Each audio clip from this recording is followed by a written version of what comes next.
Hello everybody, welcome to OCHD and welcome to another Jumputi Heroes video. Today we are doing the batch review because I normally do it as I'm going along through the news. It's been a while since I did a standalone batch review, but it's been a while since we've had such a big batch of units, and it would have taken me quite a while on that video.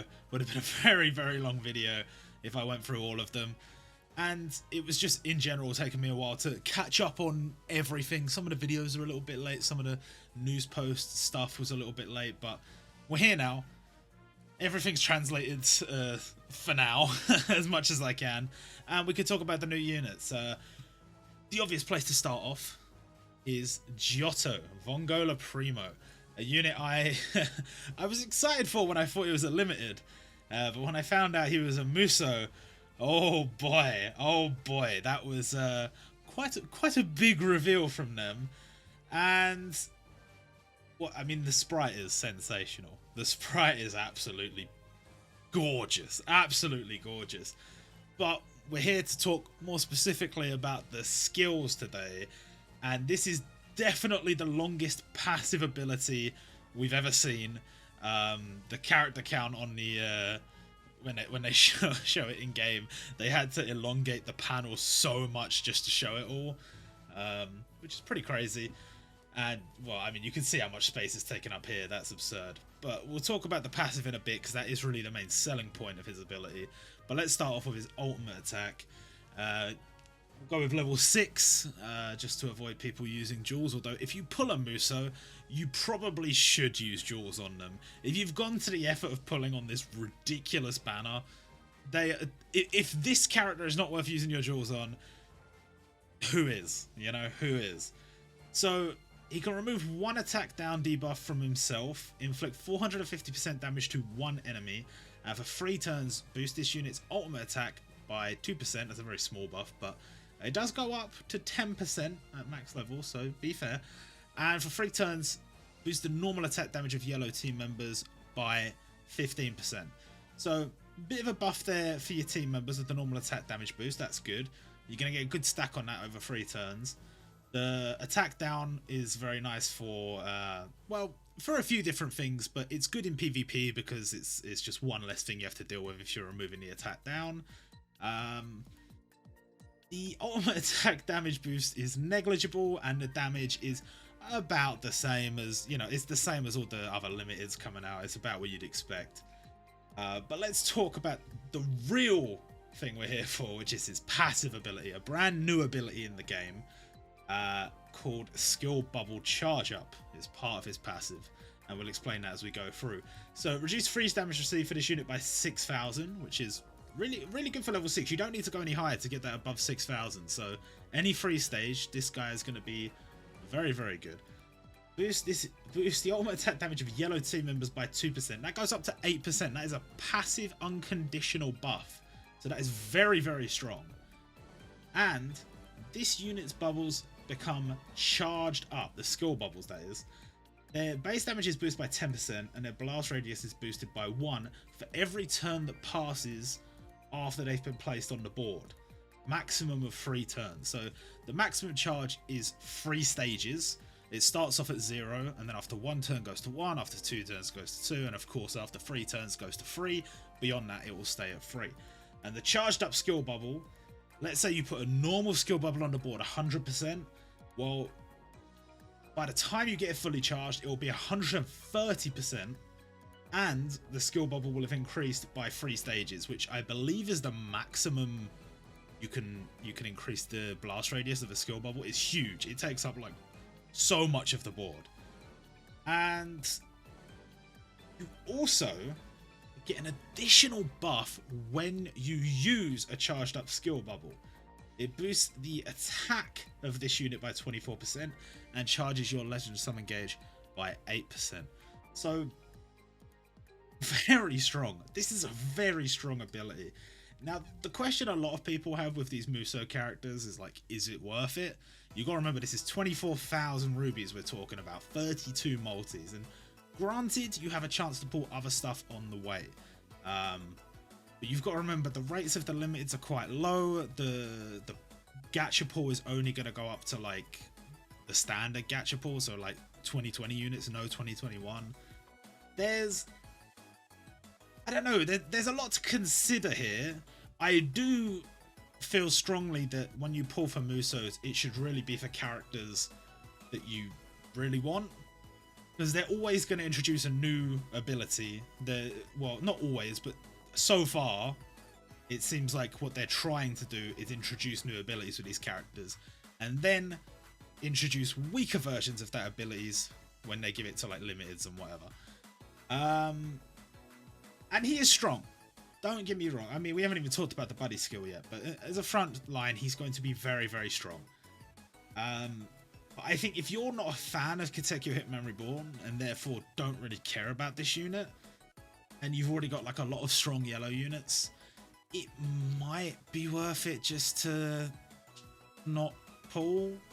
And I only say that because you get so many rubies during these events, and they basically facilitate you pulling on banners like this to quite an alarming degree compared to some other games. You know, they wouldn't normally give you so much support to pull on a banner like this.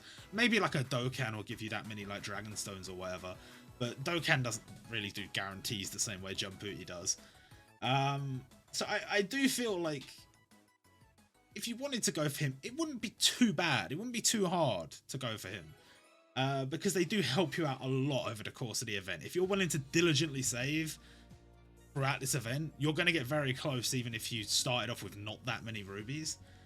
But you probably will have to bridge the gap a little bit. If you say you start off at 0, they're probably not going to give you 24,000 rubies during this event, but they're going to give you a lot. They're going to give you a lot. So it's tough to recommend. It is tough to recommend. I know I'm obviously going for it, but you've got to remember, I didn't go for the last two. I really like Vegito, and I didn't go for him. Hashirama I was kind of indifferent about. I think he's a cool character, but it wasn't something I really wanted. But this is the first one I was like, this is a must-have, so I have gone for it. The upside to not going for a unit like this, yes, you might miss out on a few limiteds from this banner. Yes, you might miss out on the Muso. And the Musos, so far, only one of them has come back, which was Hashirama. He came back on a special ticket during the 3rd anniversary that I saw basically no one pull him on. And then he came back for this event at the same price. So a unit has aged by a year and he is the same price. He has got buffed, to be fair, but it is a tricky decision. So all I will say is, if you want him, go for him. If not, you have an opportunity to save up a lot of rubies for the coming events. And I'm going to do a video on the roadmap very soon, and I will break down all the things that are coming that I might expect to see from like the mystery events and whatever. And maybe you can decide from there whether that's worth saving for, or I don't know. Anyway, buddy skill. His buddy skill, charge your Legend Summon gauge by 13% for 4 turns, boost the attack and ultimate attack damage of this unit's buddy by 30%. For 4 turns, boost the recovery of this unit's buddy by 30%. And for 2 turns, heart bubbles have a 100% chance to appear as a rainbow bubble, a maximum of 4. This is quite a bizarre support skill. The Legend Summon charge is good. The buffs to attack and ultimate attack damage and recovery being separate because the buff doesn't go as high at max level. At max level, the ultimate attack and normal attack is 38%. Recovery will just stay at 30. But obviously this is sort of PvP skewed ability. Kind of huge actually, isn't it? I mean, PvP is 4 turns, so for 4 turns you'd have that buff. That's crazy, right? I mean, you might want to use him frontline in PvP. I don't know. That's sort of up to you, but that seems strong. That does seem strong. And for 2 turns, heart bubbles have a 100% chance to appear as a rainbow bubble, maximum of 4. Again, just a nice little addition. All in all, a very strong support, very strong kit overall. And yeah, he's nice. He is nice, and I'm very happy. I'm very, very happy.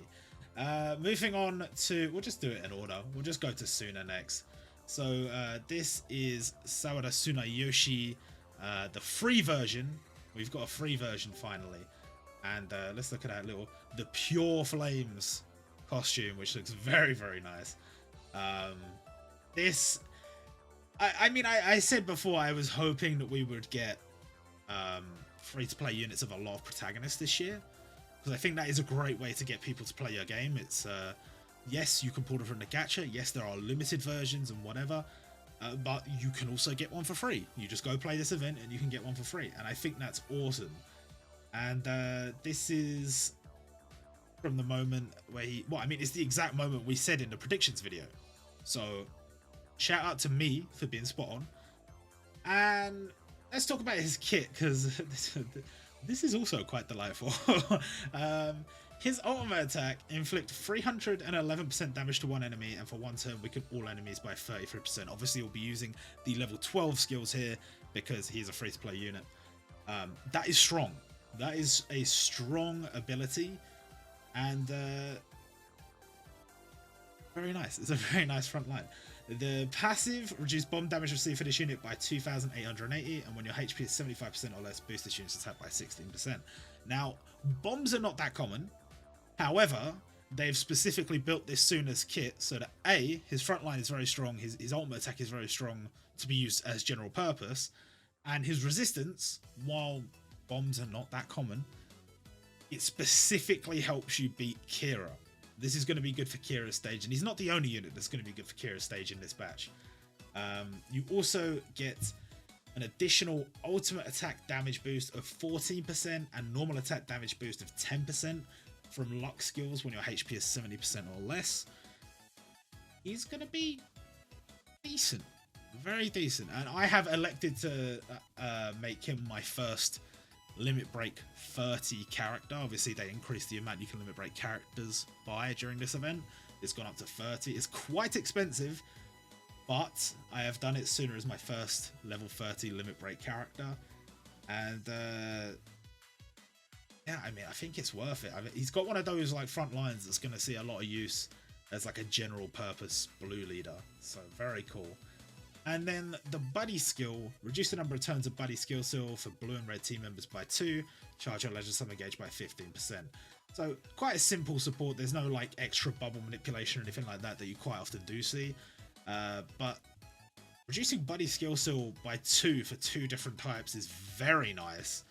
And you get some legend summon charge in as an additional bonus. Love that buddy skill. Love the frontline kit. Love all round. Obviously, I do have some bias as I am a big Kosaku Hitman Reborn fan, but very, very good. Very, very good. Next up, we're going to be talking about Isshin Shiba from Bleach. Interestingly, they stayed true to the canon, and this is obviously Isshin Shiba, not Isshin Kurosaki, because this is before he got married. Spoilers for Bleach, I guess. I don't know. I feel like at this point, this stuff it's kind of hard to tiptoe around the spoilers when it's just right there in the game. So here he is, very nice sprite. And let's talk about his kit. Standard gacha unit, of course, so level 6 skills. Inflict 370% damage to one enemy, and if the enemy is DPS class, inflict an additional 70% damage. For 3 turns, burn all enemies. The burn starts at 5k and add an additional 5k each turn. After, that goes up to 10k in additional damage. Pretty cool. Like, you know, the 3-turn burn is pretty nice to have on a standard gacha unit. And the damage plus additional damage is pretty standard, though I think it's a little bit more than usual. Normally it's plus 50, plus 70. I mean, sometimes it's plus 70, but yeah, it's a pretty damn good front line if you want to go for DPS. Damage over time, DOT. Could be quite a useful little unit to have. Passive skill, reduce bleed damage received for this unit by 2,500. When your HP is 75% or less, boost this unit's attack by 10%. By 3,000. I was reading the wrong one. Reduce bleed damage received by 3,000. The thing with this is, you will notice a lot of characters getting the bleed damage reduction in their passives. And the reason for that is, as bleed is becoming a more prominent ability, and I dare say we may get a bleed character of each type at some point. We've already got Kinnikuman, but I think we're going to have like... well, actually, I think we got 2 now, don't we? Because one of the crossover units did it as well. But I think we're going to have a decent frontline bleed unit of each type as a limited. And to deal with that in PvP, obviously you need characters with that on their passive to reduce the bleed damage, but also as it becomes more common in PvE, you'll need it as well. So you need characters of each type, both free to play and standard gacha, and possibly limited. And so, unlike, say, for example, Burn is only on red units. So you only need blue units that can counter Burn, realistically. Whereas here, bleed could be on any unit, so you need any unit, any color in your arsenal in order to counter it. So we're getting more and more of this, and I don't even think he's the only one in this batch. I mean, it does mean that he will have some use, for sure, because bleed is becoming... I think it's a personal favourite of the developers, because they just keep using it in different places, so pretty cool. The buddy skill. Convert a random bubble to a skill bubble and boost its blast radius by 1. Convert 3 random bubbles to red, and for 2 turns inflict 17% bleed weakening to one enemy. For 2 turns inflict 14% burn weakening to one enemy. So just like Soya Kazama from the crossover event, but of course with burn weakening instead of freeze weakening. And as I mentioned when I talked about him before, an interesting support, potentially quite useful, but I think you are better off having, maybe down the line they will do a proper bleed weakener, the same way that we've got like the Kenshin for freeze weakener, and the Yoriichi for burn weakener. I think we'll get a proper bleed weakener at some point. Until that point, these are sort of the best options you could have, and you could get some good use out of it. But just having a slightly worse burn weakener or freeze weakener, it's not that useful. But it's not bad. It's not bad. And all in all, I would say not bad. I think if you're one of those guys that really likes your damage over time, well then Isshin is not a bad frontline for a standard gacha unit. You got to at least give him that. Moving on to Kouka, a free-to-play unit from Gintama. Inflict 335% damage based on this unit's recovery to one enemy. And for 2 turns, boost the recovery of blue team members by 6%, 18% in tower. So sort of the frontline buffer for people who are going to try and make recovery teams. I do feel like there's been a slight uptick in recovery. More specific, I think we've had quite a few blue recovery units. I could be wrong. I think it's blue and red. I could be a little bit off on that. But nonetheless, the recovery, it still needs more. In order for recovery to be like a big deal, we still need a lot more units that are like making good use of it. Because there's a lot of potential there. If you have high recovery, like your heart bubbles are going to heal by a crazy amount, and you could be dealing like crazy damage with recovery based damage, and you could be buffing using recovery, and then you won't be affected by stuff like attack down and whatever. There's levels to it that mean it could be quite strong. It just doesn't have the coverage yet. The passive skill reduces bomb damage received for this unit by 2,550 and boosts recovery of this unit by 14%. Obviously, recovery boost instead of attack because that is required in order to do recovery based damage. The bomb damage received is obviously, again, for Kira, the same way Suna's was.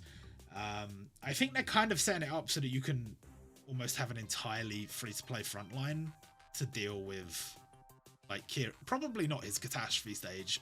I'd imagine that's going to be quite difficult, but like his ultimate class stage, potentially, because they've given us a lot of units that counter it.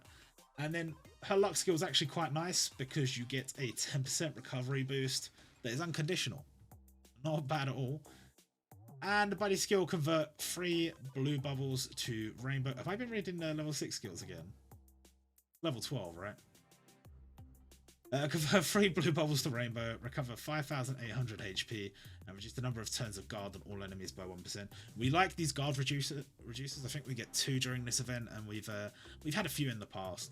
They're always good to have because stages that have guard, like, the guard can vary how much damage they are guarding, and if you happen to get one of those stages that has like 100% guard, it is an absolute nightmare to deal with.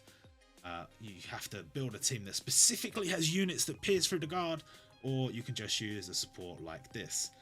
Not bad for a Transcendent class unit because you get some additional bonuses there, some bubbles converted, and some heal.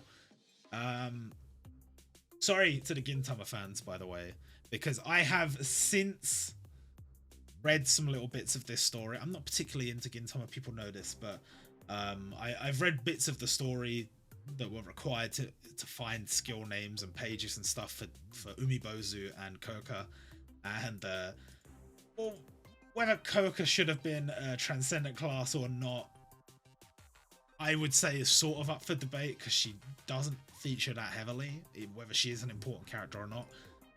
Umibozu has some crazy fight scenes and stuff, and he's been relegated to standard gacha, and I do think that's a bit harsh. That being said, this particular version of him, you could argue probably should be standard gacha, and maybe like a flashback one could be limited at some point, I don't know. But his whole thing of like he's the strongest in the universe and whatever, and he's a standard gacha unit. It seems harsh. It does seem harsh, and I don't know. Would Gintama ever get a Muso? Who would it be? Gintama fans, let me know, because I don't really know. But anyway, standard gacha unit for Umibozu. Inflict 395% damage to one enemy, and if the enemy is DPS class, inflict an additional 55% damage. At the start of the next turn, convert one random bubble into a skill bubble with 10% base damage. We've had lots of characters with these skills before, and they do have high potential. I don't think any of them, for me at least, have come close to Kenshin, just because he has the additional bubble manipulation on the passive, which makes him very fun to play with because he gives you so much control of the board. And even if the skill bubble was only 10% damage, hey, that's still board control. That's still letting you potentially bypass some block bubbles and some bubbles you don't need on the board and whatever. So it's very nice on him. In terms of on Umibozu, I mean, if you wanted to use him in tandem with Kenshin, there's definitely some upside potential to that. Again, more board control, but by itself doesn't seem particularly strong to me. The passive skill, reduce bomb damage received for this unit by 3660, again to help with Kira, and boost this unit's ultimate attack damage by 8%. Not a high boost, but of course unconditional, so very nice. And the buddy skill, burst 4 yellow bubbles for 2 turns, reduce the appearance rate of yellow bubbles to 0. For 3 turns, boost the ultimate attack damage of blue team members by 5%. Okay. It's okay. I think there are quite a few sort of abilities like this where it's like very conditional.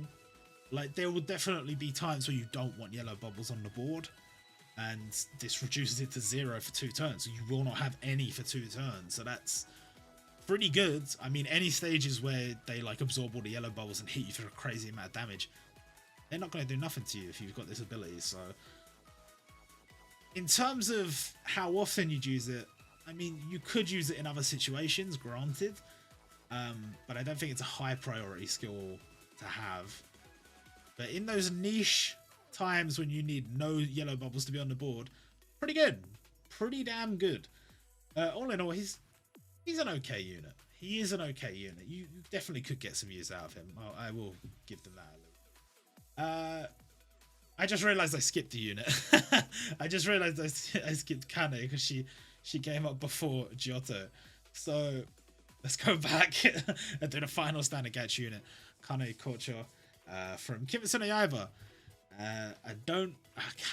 I cannot believe that I didn't see this coming. They just love to put a bit of Kimetsu no Yaiba in, but hey, it's cool that she's been added. I have said in the past I'd quite like to see her added. It's unfortunate the timing with which she's come out, because I don't think I'm going to be able to put on this standard gacha if I'm going in for Giotto. I mean, maybe you get a little bit lucky, I don't know, but my hopes are not high. My hopes are not high. But let's talk about her kit anyway. Standard gacha unit, level 6. Inflict 370% damage that ignores damage reduction to one enemy. Inflict 12k fixed damage to all enemies and recover 2200 HP. I really like that. It's got an element of AoE. It's got 2 elements that ignores damage reduction, and 1 element that not only ignores damage reduction, but ignores damage reduction and barrier and guard. And you get a little bit of heal as a bonus. And I think that's going to be a really nice unit to have if you're a beginner. You know, if you're a beginner, that's going to help you plow through some of the stages that maybe have a lot of enemies on them, like in the later bits of story mode, like the D Grey Man stage and stuff. Just help you get through all of that. And survivability with the 2200 HP heal. Very nice, actually, very nice. The passive skill reduced freeze damage received for this unit by 3800, which is not bad. And when this unit is attacked during the next turn, boost this unit's attack by 10%. I'm a little bit perplexed why. I think it was her and not Umibozu, his is unconditional. Her and Isshin both have conditional attack boosts that are not particularly high.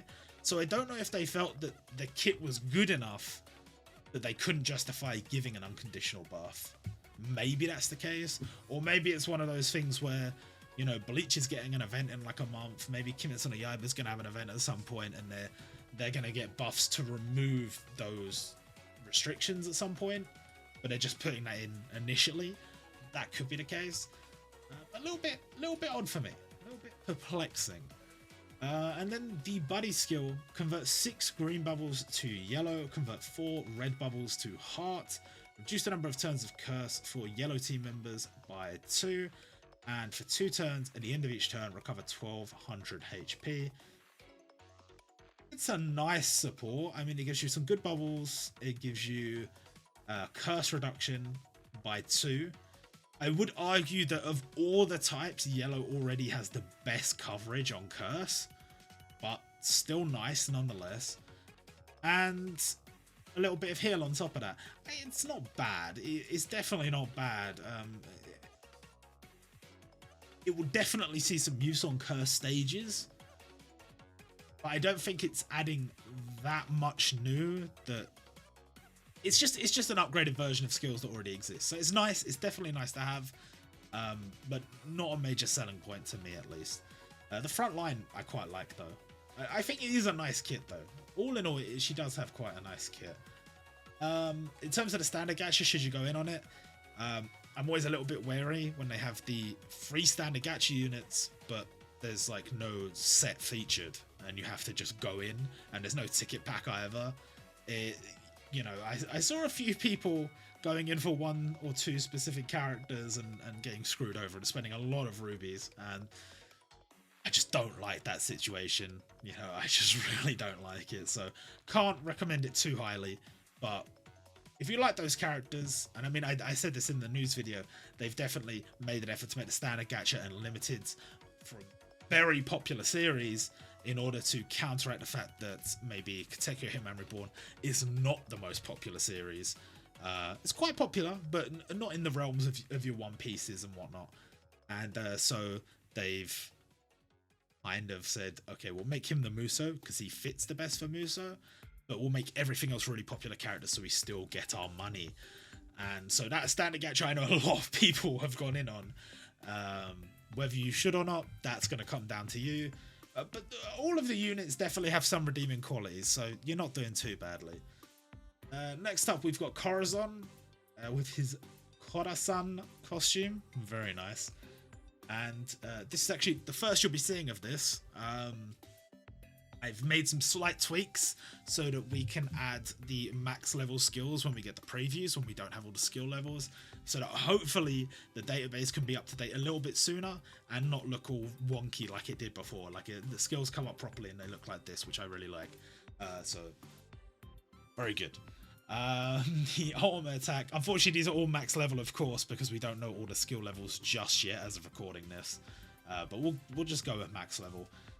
He is a free-to-play unit anyway. For 2 turns, boost the ultimate attack damage of red team members by 20%, and for 2 turns, reduce damage received for red team members by 600. So a frontline support, which is not that common, but not a bad one. Not a bad one at all. It's going to give you some decent damage and some decent survivability.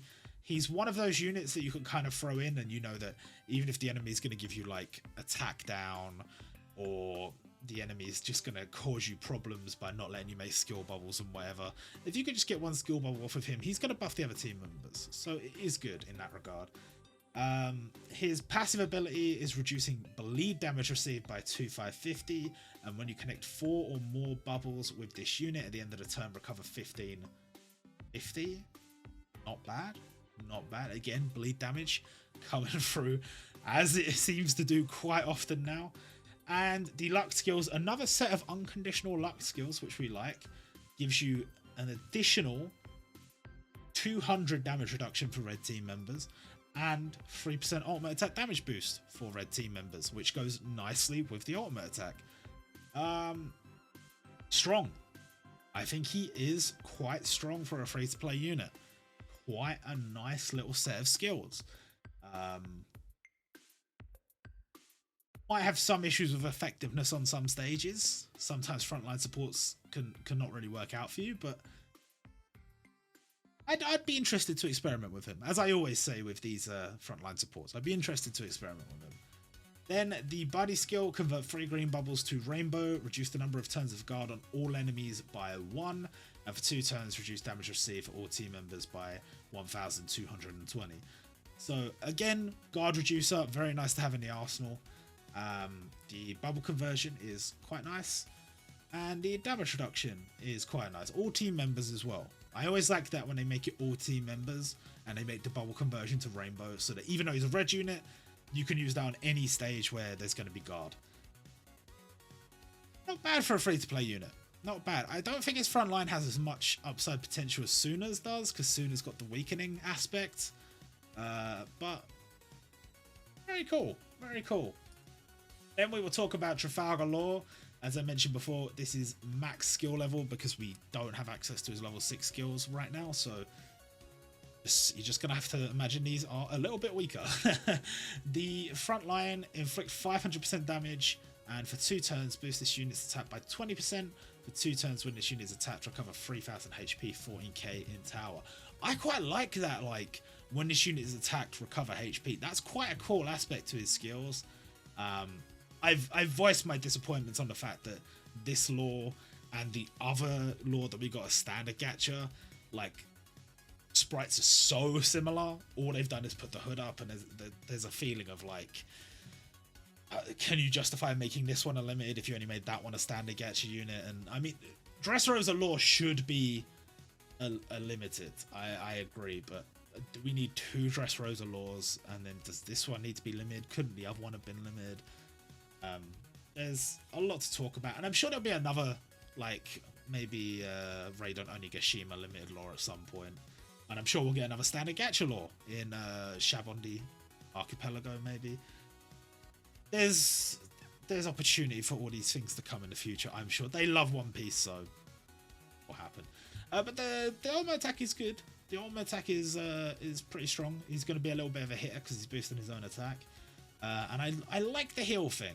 I don't know how effective it's going to be, but I mean, 3k flat heal if you get attacked is not bad. And then the passive again with the reducing bleed damage received for 280 is not bad. Then boost this unit's ultimate attack damage by 17%, unconditional, we like that. And during turns 1 to 5 of the adventure before this unit's turn, convert 2 green bubbles and 2 hard bubbles to rainbow.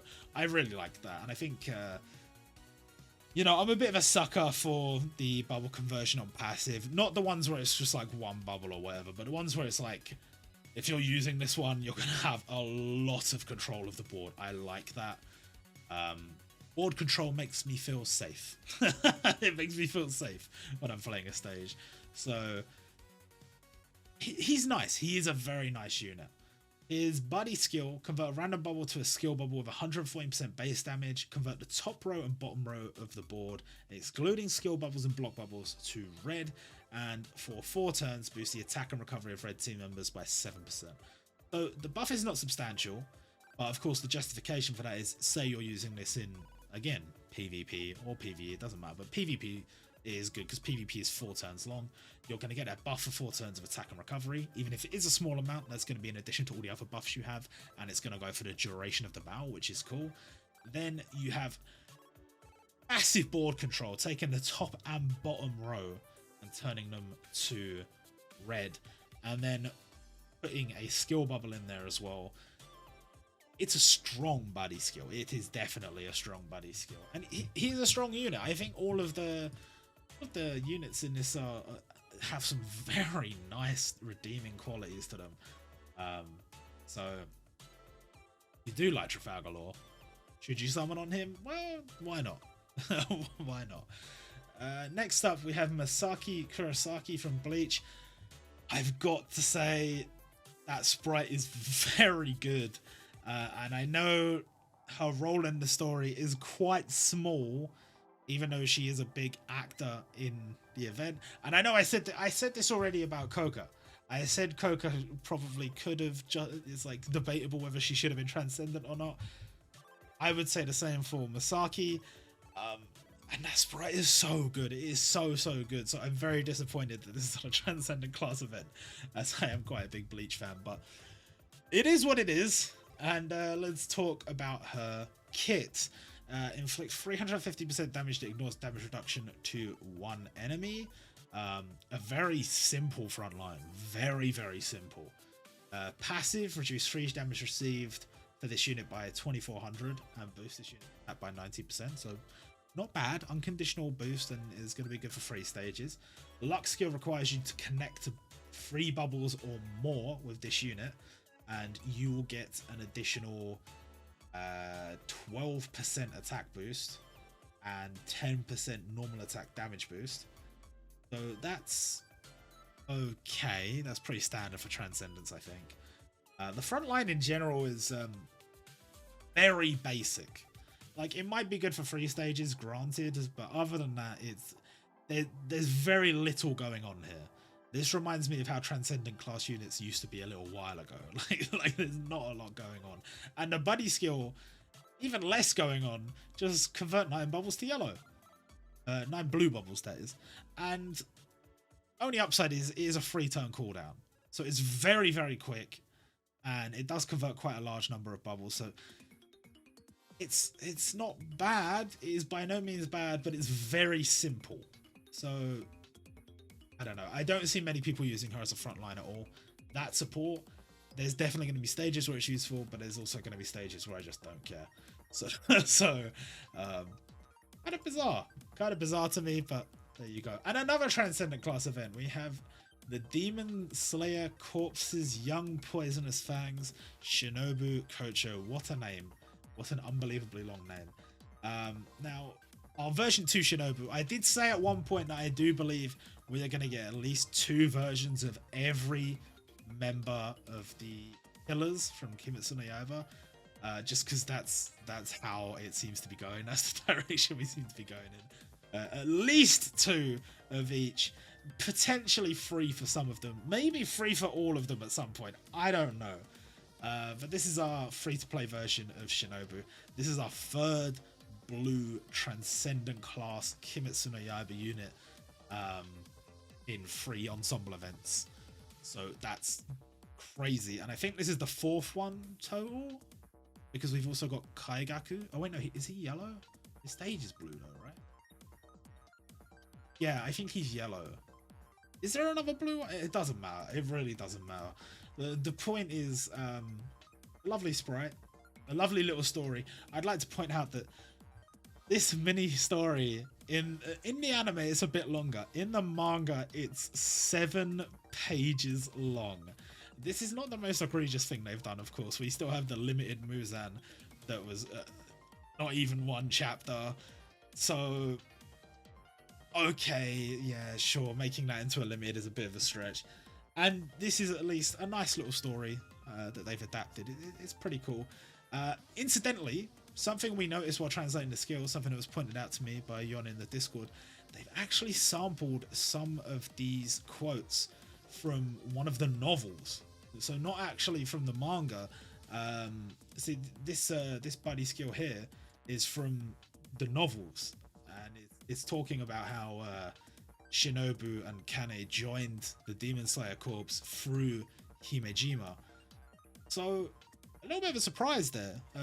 They're definitely spreading their content a little bit, and this, I dare say, opens us up to potentially seeing some content from Rengoku Gaiden and Gyu Gaiden. I'm sure that will come eventually. But yeah, just a fun fact, I guess. Let's talk about her skills. Inflict 350% damage that ignores guard to 1 enemy. Again, very basic. Reduce bomb damage received for the unit by 2550 and boost this unit's attack by 20%. Bomb damage once again to help you out with Kira, and unconditional attack boost. I mean, it's nice, but again, very basic. And the luck skills is very standard for a Transcendent class unit HP is 65% or less, you get yourself a nice little 11% ultimate attack damage boost and 10% normal attack. So not particularly strong, very basic. May have some use on Kira stage though. If you're trying to do a free-to-play frontline for Kira for the ultimate class stage, might have some use, I don't know. And Buddy skill. Boost the base damage of 15 skill bubbles by 24%, and for 1 turn, reduce damage received for blue team members by 1400. Not awful. Might have some uses. Definitely might have some uses. Definitely not awful. But not great either. Again, just a very, very basic kit for a Transcendent class unit. And let's get on to the last part, the JoJo content. Once again, Jotaro is a limited, so bear in mind that we only have the max level skills here, but they will be a little bit weaker at level 6, so bear that in mind. Inflict 500% damage to one enemy, recover 1700 HP, 12k in tower, and for 3 turns, green bubbles have a 55% chance to appear as a rainbow bubble. Not as strong as I had hoped, to be honest. The recovery is nice. You get 1700 HP. Not like crazy. I mean, if you think about Kanae, if you get attacked, you get oh no, it's not even when you get attacked, it's just recover to 200. So it's again, tower is 12k, so it's more. 12k is not even really that much if you think about it. If you think about how much HP you have in tower, really that much. And the bubble thing, I mean, considering they're kind of intending you to use him on slot 4, again, not that useful. So you're really only looking at this part of skill. A little bit weak for me. I don't know if I'm missing something. A little bit weak, that front line. Obviously reducing bomb damage received by 550 because to counter Kira, so many units to counter Kira. And boost this unit's attack by 18% unconditional, that's nice. And during turns 4, 9, and 12, you get double tap. That's a little bit... I mean, I wasn't really a big fan of the double tap units anyway. Well, double tap turn 1 is fine, or like, you know, when HP is above 99%. But the 4, 9, and 12 one, I was never really a big fan of. I could see it had potential, but the potential was not that high, you know, not as high as it should be. And like I said, the idea seems to be that you play them in slot 4, so you get 2 turns in last round of PvP, and you can definitely use that to set up. But the ultimate attack's kind of weak to go with it, and I feel like even if you set up enough, you might not really be doing as much damage as if you just had a better unit and just had 1 less support. So I don't know. I don't know. And then the buddy skill, convert a green bubble to a skill bubble, convert 2 red and 4 block to blue. And for 2 turns, boost the ultimate attack damage of blue team members by 19%. 2 turns, reduce the attack of all enemies by 19%. It's okay. I mean, it's a pretty standard sort of skill we'd expect to see on a limited. It is nice to have a buff and skill bubble and some bubble conversion. The attack reduction is just a little bonus, but the other stuff still makes it a pretty solid support. But generally speaking, I'm not particularly happy with this kit. I'm really not, and considering it's Jotaro and it's a big deal. Part 4 Jotaro, we've been waiting for this for a long time. This is the only JoJo content we've had this year, so pretty huge. And it's a little bit disappointing for me. I don't know. I might just be missing something. There might be some potential setup you can make of his kit that makes him much better. But really, it just seems like another one of those units that kind of has a role in PvP, and I kind of don't care about it. So the most disappointing thing from this event, I would say, despite the fact that the sprite is gorgeous. And then finally, Kosaku Kawajiri, or Kira, and his very bizarre kit. And I'm not necessarily talking about the abilities, but the names of just all seem to be taken from different parts of his abilities throughout part 4 of JoJo. Stray Cat, Bites the Dust, Straight get down, it bites the dust. And then his ultimate attack is just the like contact bomb. So I don't really know what they're up to. I don't know if we're ever going to get like a version 2 limited Kira or something. But this is a little bit odd to me. I don't know if anyone else would agree with that. I guess we'll see. I guess we'll see if we do ever get another Kira. Let's talk about his skills though. Inflict 186% damage to one enemy and place a bomb on all enemies that will explode after one turn and inflict 290% damage.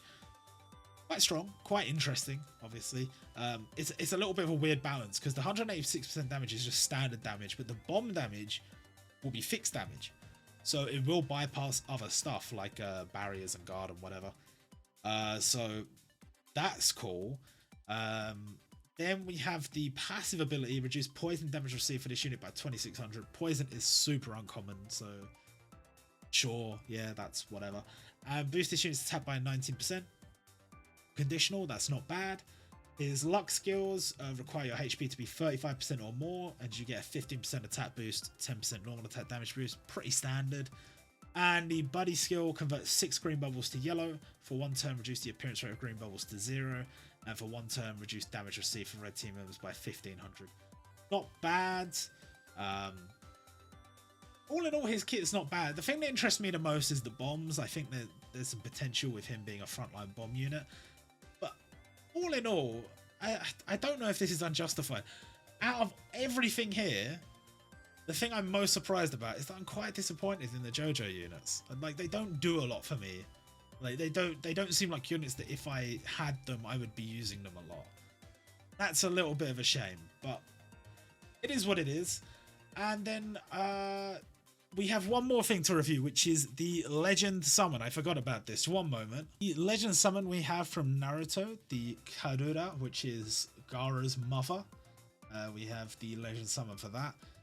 And this one will convert 7 blue bubbles to green, 7 heart bubbles to red. Roll forward the buddy skills of all team members by 1, and for 2 turns boost the ultimate attack damage of green team members and red team members by 42%. Not bad, you know. The bubble conversion's a little bit weird because it's to 2 different types, and it's not like that's the only ability in the game that does that. But I think I would have preferred all to green, to be honest. But it does give you a boost for green and red team members, to be fair. And then the roll forward on the buddy skills, that's, you know, we don't get that often. There's only, like, the only one I can think of is Shenron. I know there's another one that does it for sure. But it's pretty good. I don't think it's going to be like a super meta one, but it's going to see some use here and there. It's not like a must-have, I wouldn't say, but nonetheless, we do them all anyway because you get bonus rewards for doing them. Anyway, that's going to do it for this video. Kind of a long one, but hope you guys enjoyed, and I will see you all next time.